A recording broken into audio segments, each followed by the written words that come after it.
আসসালামু আলাইকুম। এখন তালের সিজন। আর এই তালের সিজনে তালের পিউরি দিয়ে বিভিন্ন ধরনের পিঠা পায়েস বা ডেজার্ট আইটেম তৈরি করা হয়। কিন্তু ঝামেলা বাদে তালের পিউরি বের করা নিয়ে অনেকেই তালের পিউরি বের করা বা তালের রস বের করা ঝামেলার মনে করেন। আমার আজকের এই ভিডিওটি আপনারা যদি প্রথম থেকে শেষ পর্যন্ত ফলো করেন তাহলে তালের পিউরি বের করা আপনাদের কাছে খুবই সহজ আর ঝামেলাহীন মনে হবে। আমি আজকে আপনাদের সাথে তালের রস বের করার খুবই সহজ দুটি পদ্ধতি শেয়ার করব। আশা করছি আমার আজকের এই ভিডিওটি আপনাদের জন্য অনেক হেল্পফুল হবে। সো কথা না বাড়িয়ে চলুন তাহলে জেনে নেই কিভাবে সবচেয়ে সহজ পদ্ধতিতে তালের রস বের করা যায়। তালের রস বের করার জন্যে এখানে আমি নিয়েছি 2টি পাকা তাল। আপনারা আপনাদের প্রয়োজন অনুযায়ী নিয়ে নেবেন। সেখান থেকেই একটি তাল নিয়েই এভাবে করে ঘুরিয়ে ঘুরিয়ে উপরের যে খোসাটা আছে সেটাকে আমি ছাড়িয়ে নিচ্ছি। দেখতেই পাচ্ছেন উপরের মুখের যে শক্ত খোসাটা আছে সেটা ছাড়িয়ে নেওয়ার পর এভাবে করে হাতের সাহায্যে যে উপরের লাল খোসাটা আছে সেটাকেও আমি ছাড়িয়ে নিচ্ছি। আপনারা চাইলে কিন্তু এটা একটি ছুরির সাহায্যেও ছাড়িয়ে নিতে পারবেন, তবে পাকা তাল হাতের সাহায্যে খুব সহজেই ছাড়িয়ে নেওয়া যায়। এবার মাঝখানের যে শক্ত অংশটা আছে সেটাকেও ফেলে দিচ্ছি। এটা কিন্তু অবশ্যই ফেলে দিতে হবে, এটা অনেকটাই তেতো টাইপের হয়। এখন মাঝখান থেকে এভাবে করে হাতের সাহায্যে খুব সহজে আমি 3টা ভাগে ভাগ করে নিয়েছি আর খোসাটা খুব ভালো করে ছাড়িয়ে নিচ্ছি। দেখতেই পাচ্ছেন আমার এই তালে কিন্তু 3টি আটি হয়েছে। উপরের খোসাটাকে আমি এভাবে হাতের সাহায্যে ছাড়িয়ে নিচ্ছি আর এই খোসাটাকে কিন্তু হাতের সাহায্যেই খুব সহজেই ছাড়িয়ে নেওয়া যায়। আমার এখানে 2টি তাল থেকে মোট 6টি আটি হয়েছে। একটি তালের ভিতরেই 3টি করে বিচি ছিল, তাই আমার এখানে 6টি তালের বিচি হয়েছে। অনেক সময় তালের কিন্তু 2টি করে বিচি থাকে। এবার সবগুলো তালের আটি আমি এক সাইডে রেখে দিচ্ছি আর এখান থেকে একটি তালের আটি নিয়ে এভাবে কেচির সাহায্যে উপরের যে আঁশটা আছে সেটাকে আমি কেটে নিচ্ছি। দেখতেই পাচ্ছেন আমি কিভাবে কেটে নিচ্ছি আর সেটা কিন্তু দেখেই বুঝে নিতে হবে। এভাবে করে কেচি দিয়ে তালের আঁশটা কেটে নিতে কিন্তু অনেক মজা লাগে, খুব সহজেই কেটে নেওয়া যায়। আমি তালের আটি থেকে খুব সহজেই এভাবে করে কেচি দিয়েই তালের আঁশটাকে কেটে নিয়েছি আর এই আঁশের মধ্যেই কিন্তু তালের রস থাকে। এভাবে করে কেটে নিলে তালের আটিতে কিন্তু আর কিছুই থাকে না। এই তালের আটিটা আপনারা চাইলে ফেলে দিতে পারেন। দেখতেই পাচ্ছেন আমি খুব সহজেই এভাবে করে কেচি দিয়ে কেটে নিয়েছি। এবার কেচি দিয়ে কেটে নেওয়া তালের আঁশগুলোকে আমি একটি বাটিতে তুলে নিচ্ছি আর তার মধ্যে দিয়ে দিচ্ছি পানি।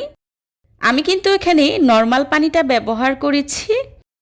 এবার হাতের সাহায্যে কষলে কষলেই তালের রসটা বের করে নেব। এভাবে করে তালের রস নিলে সময় কিন্তু খুবই কম লাগে। দেখতেই পাচ্ছেন আমি কিভাবে হাতের সাহায্যে কষলে তালের পিউরিটা বের করে নিচ্ছি। এভাবে করে তালের রস নেওয়া কিন্তু খুবই সহজ। আপনি চাইলে অল্প সময়ে এভাবে করেই তালের রসটা বের করে নিতে পারবেন। আমি অল্প অল্প করেই পানি দিচ্ছি আর এভাবে করে কচলিয়ে কচলিয়ে তালের আঁশ থেকে তালের পিউরিটা বের করে নিচ্ছি। এভাবে করে খুব সহজেই ঝটপট আপনি চাইলে তালের রসটা বের করে নিতে পারবেন। আমার তালের রসটা বের করে নেওয়া হয়ে গিয়েছে। এবার আমি এই আঁশটাকে অন্য একটি বাটিতে উঠিয়ে নিচ্ছি। এটাতে কিন্তু আরও কিছুটা তালের পিউরি রয়ে গিয়েছে। এবার অন্য একটি বাটিতে নিয়ে আবারও আমি পানি দিয়ে এভাবে করে আবারও কচলিয়ে কচলিয়ে বাকি যে তালের পিউরিটা আছে সেটাকেও বের করে নেব। দেখে নিশ্চয়ই বুঝতে পারছেন তালের রসটা কী পরিমাণে ঘন হয়েছে। এভাবে করে আবারও আমি কচলিয়ে বাকি যে তালের রসটা আছে সেটাকেও বের করে নিচ্ছি।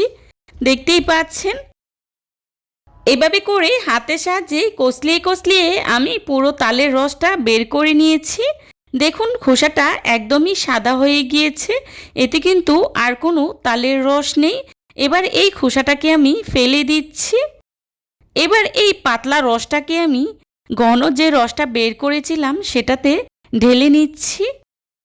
এই পাতলা রসটাকে আমি ঘন রসে ঢেলে নিচ্ছি, কারণ ঘন রসটা কিন্তু ছেঁকে নেওয়া যাবে না।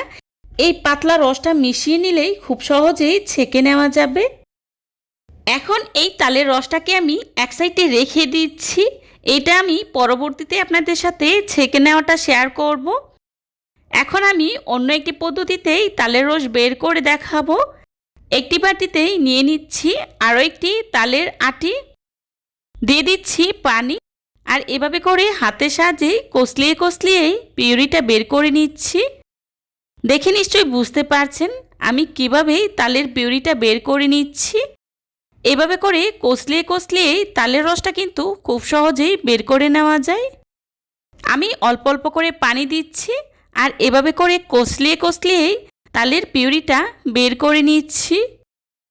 আমি কিন্তু বেশ কিছুটা সময় নিয়েই এভাবে কষলিয়েই তালের পিউরিটা বের করে নিচ্ছি। আর এটা কিন্তু সনাতন পদ্ধতি। এই পদ্ধতিতে আমাদের মা দাদিদেরকে দেখতাম তালের রস বের করত। আমি এভাবে করে কষলিয়েই তালের পিউরিটা বের করে নিয়েছি।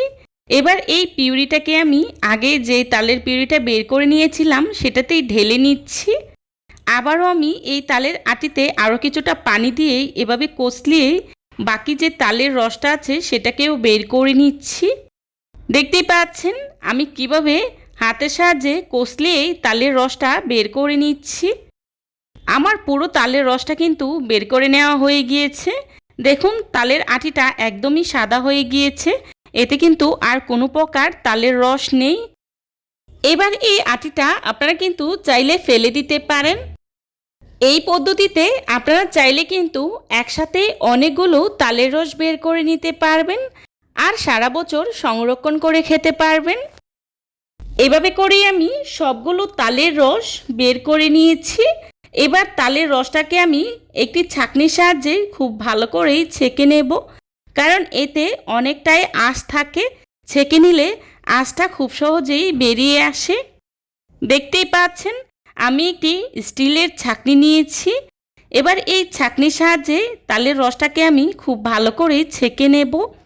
আপনারা চাইলে যে কোনো ছাঁকনির সাহায্যেই ছেঁকে নিতে পারেন। এবার একটি পাচলার সাহায্যে এভাবে করে নেড়ে তালের রসটাকে আমি খুব ভালো করে ছেঁকে নেব।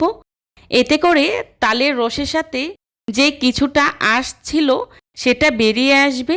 দেখতেই পাচ্ছেন খুব সহজে কিন্তু আঁশটা বেরিয়ে আসবে। তালের রস বের করার সবচেয়ে সহজ দুটি পদ্ধতি আপনাদের সাথে শেয়ার করেছি। আশা করছি আপনাদের কাছে খুবই ভালো লাগবে। যদি ভালো লেগে থাকে তাহলে অবশ্যই লাইক কমেন্ট শেয়ার করতে ভুলবেন না। আপনাদের একটি লাইক এবং একটি কমেন্টস আমাদেরকে নতুন নতুন কন্টেন্ট তৈরি করতে অনেক উৎসাহিত করে। দেখতেই পাচ্ছেন তালের রসটাকে আমি খুব ভালো করেই ছেঁকে নিয়েছি। এবার তালের রসটাকে আমি একটি সুতি পাতলা কাপড়ে এভাবে করে বেঁধে ঝুলিয়ে রাখবো 4 থেকে 5 ঘন্টার জন্য। আর এভাবে করে বেঁধে ঝুলিয়ে রাখলে এক্সট্রা যে পানিটা আছে সেটা কিন্তু খুব সহজেই বেরিয়ে যাবে আর তালের রসটাও একদম ঘন মসৃণ হয়ে যাবে।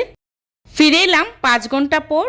দেখুন তালের রস থেকে পানিটা কিন্তু পুরোপুরি বেরিয়ে এসেছে আর তালের রসটা কিন্তু অনেকটাই ঘন হয়ে গিয়েছে আর পানিটা দেখুন কি পরিমাণে পাতলা হয়েছে।